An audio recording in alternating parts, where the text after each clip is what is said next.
एका विशाल राज्यात राजा विक्रम आणि राणी सुमती राहत होते. राजा खूप दयाळू होता आणि राणीला निसर्गाची खूप आवड होती. त्यांच्या राजवाड्यात एक अतिशय सुंदर बाग होती. राणी तासनतास त्या बागेत झाडांशी गप्पा मारायची.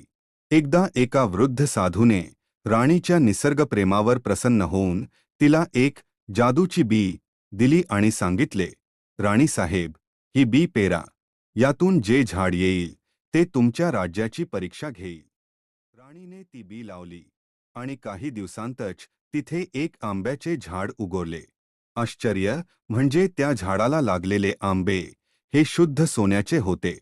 ही बातमी वायासारखी पसरली. राजा विक्रमला वाटले की आता आपल्या राज्यात कधीच गरिबी राहणार नाही. पण साधूने एक अट घातली होती. हे आंबे फक्त गरजू लोकांनाच मिळतील. काही दिवस सर्व काही ठीक चालले होते. पण राज्याच्या प्रधानजींच्या मनात लोभ निर्माण झाला. त्याला वाटले की जर हे सर्व सोन्याचे आंबे मी चोरले तर मी राजापेक्षाही श्रीमंत होईल. एका रात्री प्रधानजी गुपचूप बागेत गेले आणि त्यांनी पोते भरून सोन्याचे आंबे तोडले. पण दुसऱ्या दिवशी सकाळी काय झाले? झाड पूर्णपणे कोळपून गेले होते आणि तोडलेले आंबे साध्या दगडासारखे झाले होते. राजा आणि राणी चिंतेत पडले.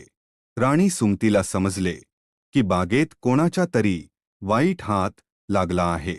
राणीने एक युक्ती केली.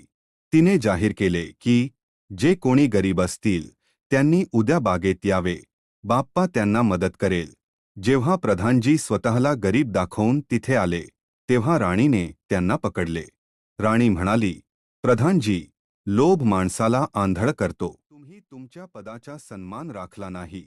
प्रधानजींना आपली चूक उमजली आणि त्यांनी सर्वांसमोर माफी मागितली.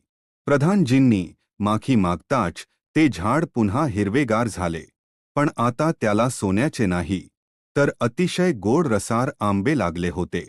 राजा म्हणाला, "सोन्यापेक्षाही माणसाचे पोट आणि समाधान महत्त्वाचे आहे."